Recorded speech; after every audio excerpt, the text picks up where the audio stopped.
Hello students, welcome to my YouTube channel Aditya Singh. I am your chemistry teacher. We already start our first chapter, some basic concept of chemistry. Okay? हमने पहले ही discuss कर लिया है बहुत सारी चीजें. हमने डायमेंशन एनालिसिस तक ये चैप्टर को पूरा खत्म कर लिया है. ठीक है? In this lecture we are going to study about law of chemical combination. In this lecture we are going to study about law of chemical combination. अभी तक जो हमने देखा है वो बहुत ही बेसिक था, जो आपने शायद 10th या 9th में पढ़ के आए होंगे. ठीक है? आज जो हम देखने वाले हैं, नहीं तो अभी से आज से जो हम देखने वाले हैं वो हमारे पूरे चैप्टर का सबसे मेन थियरी होने वाली है. ठीक है? Law of chemical combination. Okay, we have 5 laws. We have total 5 laws. These 5 laws decides how element combine with each other. This 5 law decides that how element combine with each other and form compound. हमारे पास law of chemical combination में total 5 laws है. पांचों के पांचों laws क्या करने वाले हैं, वो डिसाइड करेंगे कि एक एलिमेंट दूसरे एलिमेंट के साथ रिएक्शन करके कैसे तीसरा कंपाउंड बनाने वाले हैं. ठीक है? Here I show you one compound is AB is our compound.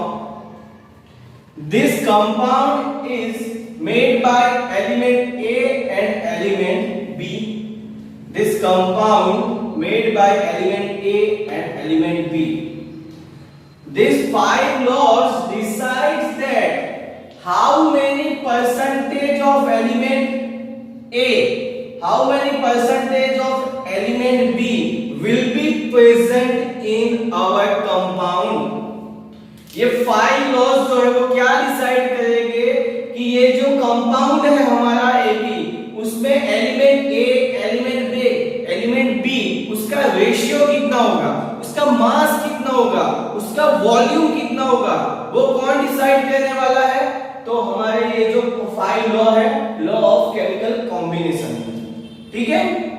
तो हमें ये लॉ क्यों पढ़ना है, तो कैसे एलिमेंट एक दूसरे के साथ कंबाइन होकर कंपाउंड फॉर्म करेंगे, वो डिसाइड करने के लिए हमें ये 5 लॉज जो है पढ़ना है.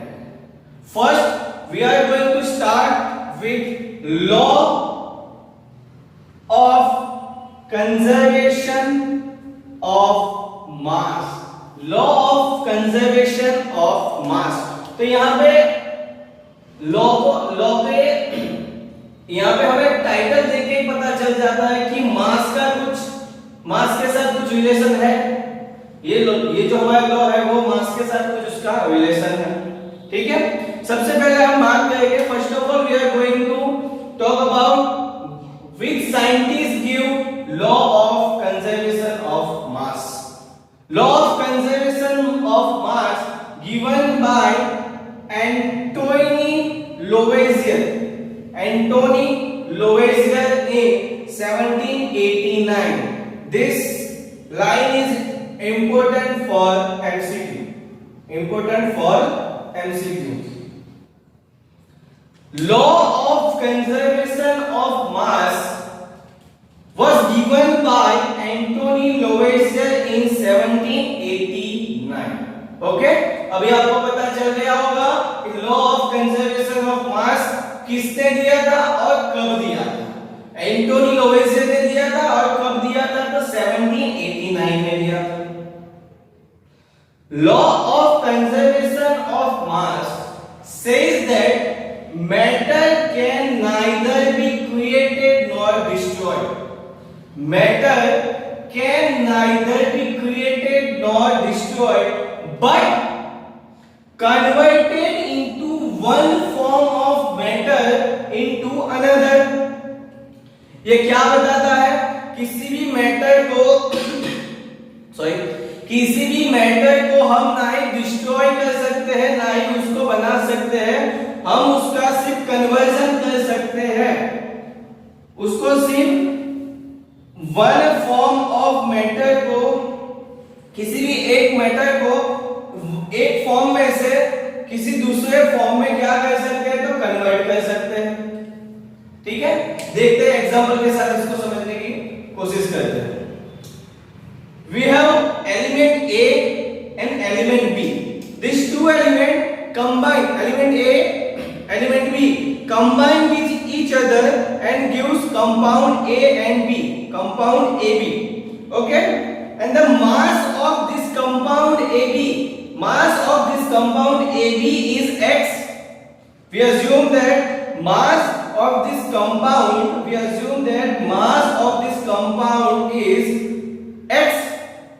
Now here we assume that mass of element A and mass of element A is x1, mass of element B is x2, and when we take a sum of a mass of element A and element B, what we get? That x1 plus x2 gives x.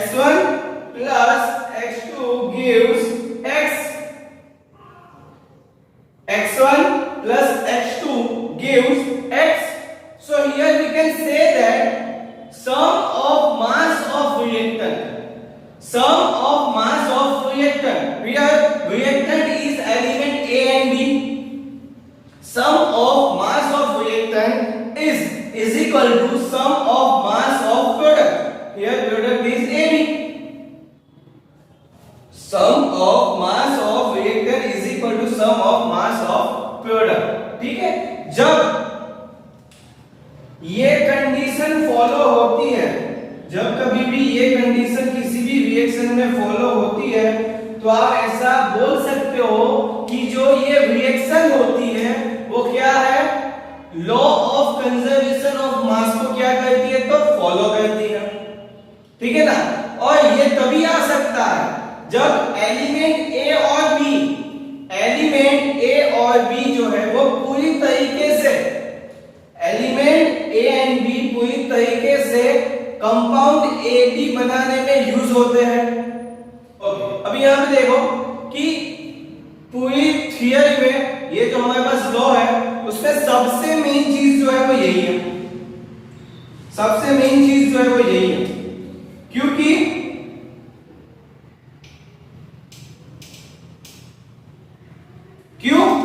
क्योंकि हमें इस law पे से question कैसे पूछे जाएंगे कि you have to find that reaction is obey law of conservation of mass। हमें एक रिएक्शन दे दी जाएगी और आपको बोला जाएगा कि आपको ये ढूंढना है कि ये जो रिएक्शन है लॉ ऑफ कंजर्वेशन ऑफ मास को क्या करती है? फॉलो करती है या नहीं करती है। ठीक है, तो उसके लिए आपको सिर्फ इतना ही करना है कि एलिमेंट ए और बी मतलब कि जो रिएक्टेंट है उसका मास, उसके मास का क्या करना है? सम करना है। उसके बाद प्रोडक्ट का जो मास होता है उसका सम कर लेना है। जब ये दोनों sum of mass of reactant is equal to sum of mass of product हो गए, तब आपकी जो रिएक्शन है वो क्या करती है? लॉ ऑफ कंजर्वेशन ऑफ मास को फॉलो करती है।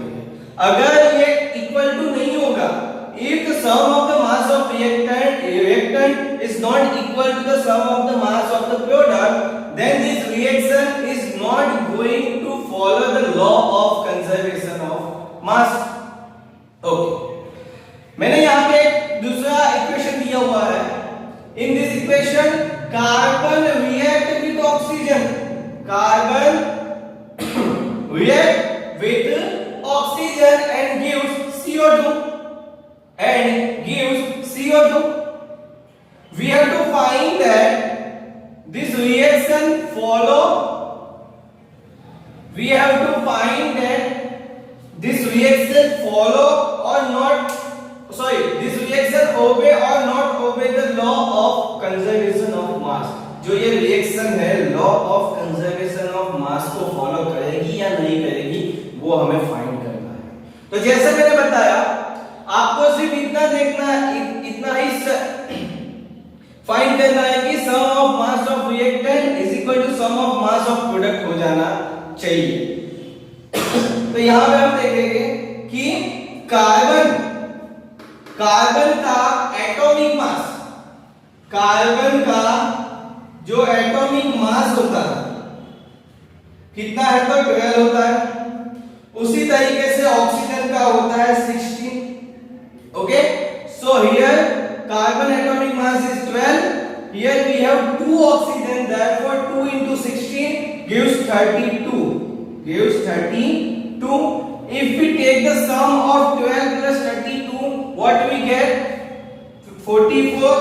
Here 44 is sum of mass of reactant, sum of mass of reactant. So if this reaction follow the law of conservation of mass, then it products, यहाँ पे जो CO2 है वो हमारी product है, उसका मास भी 44 ही आना चाहिए। ठीक है, उसका मास भी 44 ही आना चाहिए। कार्बन का मास हो गया 12 प्लस ऑक्सीजन 2 into 16। ठीक है, तो कितना आ जाता है 44। So 44 is sum, here 44 is sum of mass of product, sum of mass of product. So we can say that from this sum of mass of reactant is equal to sum of mass of product. Therefore we can say that this reaction follow the law of conservation of mass. ठीक है, यहां तक आपको पता चल गया होगा law of conservation of मास किसे कहते हैं। इसके बाद हम लॉ ऑफ कंजर्वेशन ऑफ मास पे कुछ न्यूमेरिकल्स करने वाले हैं। ठीक है, कुछ मैं करवाऊंगा, एक मैं करवाने वाला हूं, एक आपको घर से देने वाला हूं। ठीक है, वो आपको करना है होमवर्क में, पीडीएफ फॉर्म में जो आएगा आपके पास नोट्स आने वाली है, उसी में आपको क्या है, प्रैक्टिस के लिए क्वेश्चन मिल जाएगा। तो सबसे मेन चीज है law of conservation of mass, Antoine Lavoisier. किसने दिया था? एंटोनी लवेसियर ने। कब दिया? 1789 में। एमसीक्यू में पूछा जा सकता है ये, शायद ही आपको पूछा जाएगा, फिर भी आपको याद रहना चाहिए कि matter can neither be created not destroyed but converted into one form of matter into another form. ठीक है ना, ये हमारे मैटर है, क्या होता है, क्या क्रिएट होते हैं, ना डिस्ट्रॉय हो सकते हैं, वो सिर्फ कन्वर्ट हो सकते हैं, एक दूसरे के साथ रिएक्ट करके दूसरे में कन्वर्ट हो सकते हैं, और वो हमने यहां पे बता दिया। दूसरी चीज जो इंपॉर्टेंट है वो ये है कि sum of mass of reactant is equal to sum of mass of product होता है। तो जो कोई भी हमारी रिएक्शन होगी वो लॉ ऑफ कंजर्वेशन ऑफ मास को फॉलो करती है, और हमने यहां पे ये एग्जांपल देख लिया है। ठीक है, अब हम देखेंगे इसके बेस कुछ न्यूमेरिकल पूछा जाता है, वो देखने वाला है। ठीक है, तो आप एक बार स्क्रीनशॉट ले लीजिए। ओके, तो अब हम देखने वाले हैं numerical law of conservation of मास के बेस पे कुछ न्यूमेरिकल पूछे जाते हैं, उसमें से हम कुछ एक करने वाले हैं, एक मैं घर से देने वाला हूं। जो घर से मैं आपको होमवर्क पे देने वाला हूं, पीडीएफ नोट्स जो आने वाले हैं उसी में आ जाएगा, और वो आपको आंसर जो है वो आपको मुझे कमेंट्स करना है वीडियो में। ओके,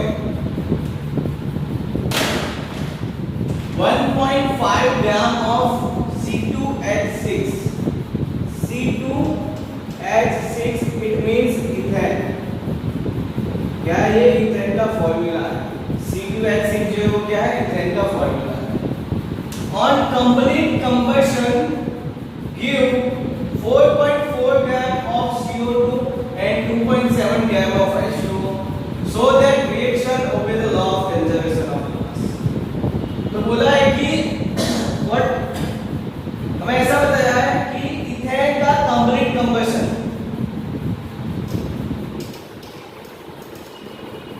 इथेन का कंप्लीट कंबशन होगा तो रिएक्शन क्या होगी वो देखते हैं। Ethane react with O2, ethane की जब O2 ऑक्सीजन के साथ रिएक्शन होगी तब वो कंप्लीट कंबशन हो सकता है। मतलब कि if we burn the ethane there is a oxygen present, then ethane react with O2 and get complete combustion and give CO2 plus H2O plus heat. Okay, and we have to balance this reaction.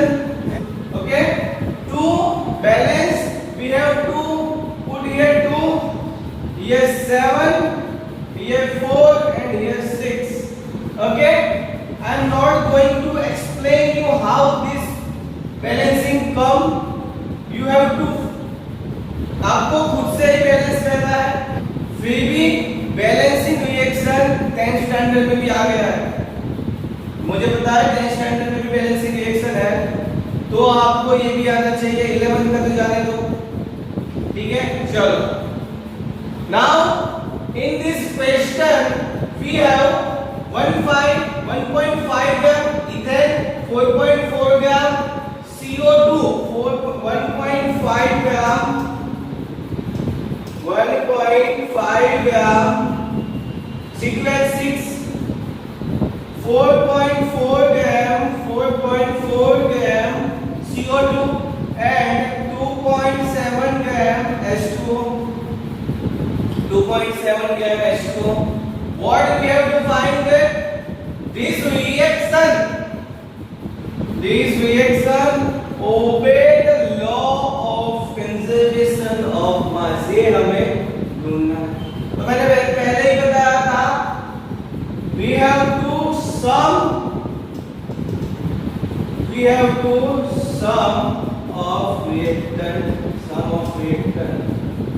If this reaction follow or obey the law of conservation of mass, then sum of reactant is equal to sum of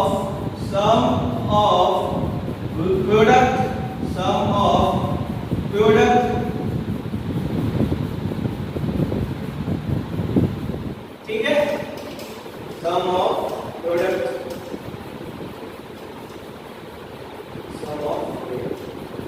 If this reaction follow the law of conservation of mass, then sum of reactant is equal to sum of product. If not, if sum of reactant and sum of product is not equal to, मतलब दोनों एक दूसरे के बराबर नहीं होगा, तो law of conservation of मास जो है वो फॉलो नहीं होने वाला. यहाँ पे सम ऑफ प्रोडक्ट जो है वो क्या हो जाएगा, यहाँ पे 7 plus 4 is equal to 1. 1 ऊपर चला जाता है तो 4 plus 2 6 और 1 7.1 ग्राम यहाँ पे आ जाएगा. So sum here, sum of product is 7.1 gram. Sum of product is 7.1 gram. Here 1.5 gram is C2H6 ethane's mass of ethane. Here oxygen mass is not given. We assume that oxygen mass is X. Oxygen mass is X. So to get the answer we have to calculate anyhow X mass of a O2. Answer हमें देने के लिए कि ये reaction जो है law of conservation of मास को follow करता है कि नहीं करता है, उसके लिए हमें x चाहिए. x हम कैसे फाइंड करेंगे, तो हमारे पास यहाँ पे मास है इथेन का, और हमें पता है कि मोल की फॉर्मूला क्या होती है, mole is equal to mass upon molar mass. Here we are going to find the mole of, here we are going to find the mole of ethanol. Therefore moles of ethanol is equal to mass of moles of ethanol. So ethanol नहीं ethane. Moles of ethane is equal to mass of C2H6 and molar mass of C2H6. Molar mass हमें कैसे find करना है, तो पता है कि 2 carbon plus 6H, यहाँ पे 2 into 12 हो जाएगा, यहाँ पे 6 into 1 आ जाएगा, तो ये हो गया 24, यहाँ पे हो जाएगा 6, या आपका आ गया 30. 30 is the molar mass of a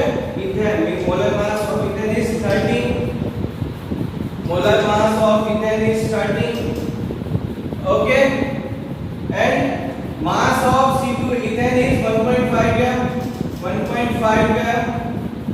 Here molar mass is gram upon mole. Gram cancel out each other. Therefore, what we can, if we calculate this, we get the answer is 1 upon 20 gram, 1 upon 20 mole. 1 upon 20 mole. So here we get the moles of ethane. Moles of ethane we get. Okay हमें moles of ethane मिल गए. ठीक है, अब हम क्या कर सकते हैं, हमें अबे क्या फाइंड करना है, यहाँ पे जो ऑक्सीजन है उसका मास हमें फाइंड करना है.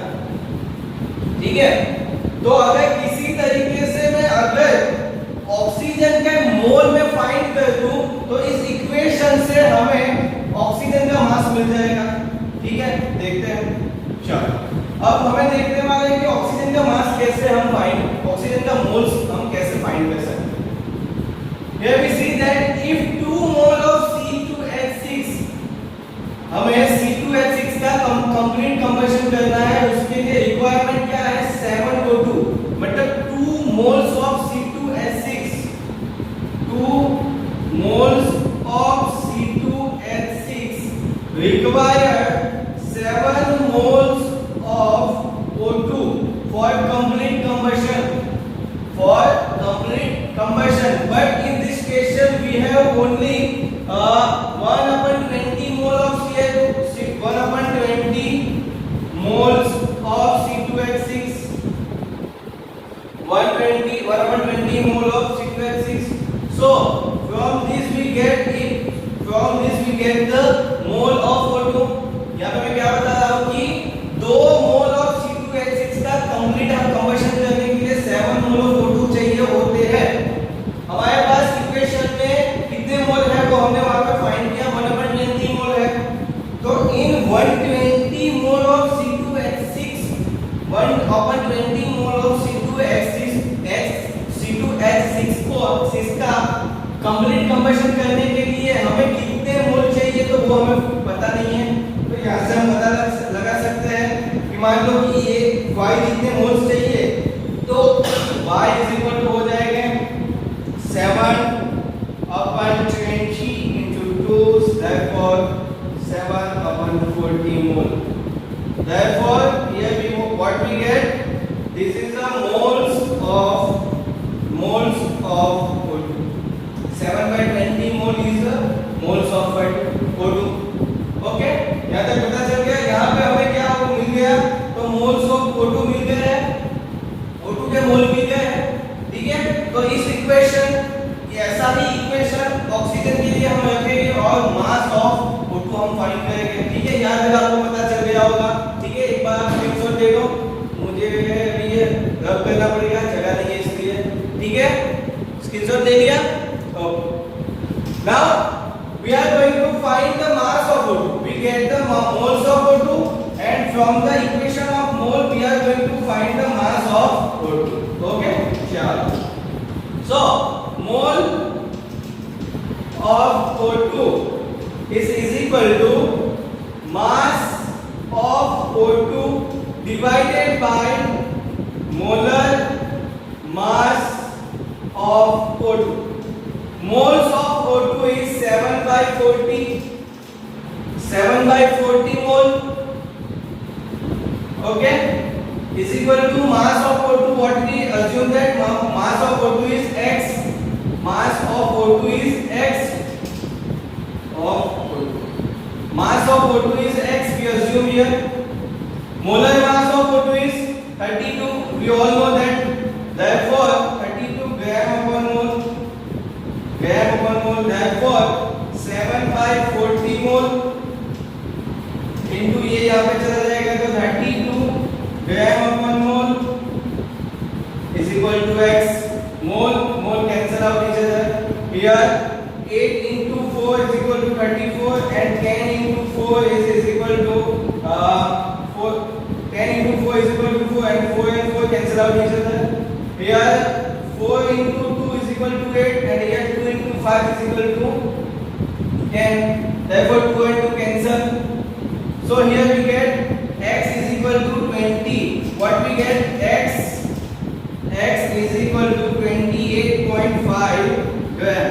28.5 gram, 28.5 gram. Okay, and if we calculate this, what we get? 5.6 gram.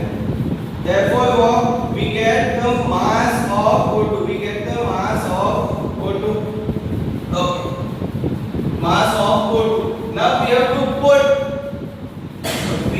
put this value of mass of O2 means x 5.6 here, and if the answer is 7.1 gram, then we can say that this equation, this reaction follow the law of combination of mass. So we have 1.5 5 into plus 5.6, 1.5 plus 5.6, 6 plus 5 is equal to 11, 11 plus 6 7.1 gram. Okay, तो यहाँ पे हमारा सम हो जाएगा 7.1 ग्राम.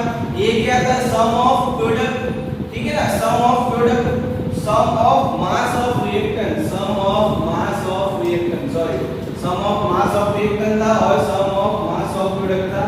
ठीक है, sum of mass of reactant कितना आ गया? सम ऑफ mass of reactant is also 7.1 gram. So here sum of mass of reactant is equal to sum of mass of product. Therefore we can say that this reaction follow the law of combination of mass. Therefore this reaction follow the law of combination of mass. Therefore you have to answer that this reaction follow the law of combination of mass. Okay, अभी आपको पता चल गया होगा. ऐसा ही एक दूसरा numerical मैंने आपको होमवर्क में दिया है, जो पीडीएफ में आ जाएगा. उसमें आपको ये फाइंड नहीं करना कि law of combination of mass follow करता है कि नहीं करता है. वो वहां पे जो क्वेश्चन है वो तो law of combination of mass को फॉलो करता ही है. आपको फाइंड करना होगा रिएक्टेंट में से किसी, रिएक्टेंट या प्रोडक्ट, उन दोनों में से किसी एक का मास जो है वो फाइंड करना होगा. दूसरे का मास आपको दिया होगा, तो आपको सिर्फ इतना ही करना है 1.5 ग्राम into x is equal to 7.1 ग्राम. हमें अगर x का ढूंढना है तो इसको यहाँ पे ले लो, वो आ जाता है हमारा x. ऐसा ही इक्वेशन मैंने आपको वहाँ पे दिया हुआ है. ठीक है, बस स्क्रीनशॉट ले लीजिए. Like and share my videos with your friends. Give comments. Also subscribe my YouTube channel Aditya Shinde. Thank you for watching.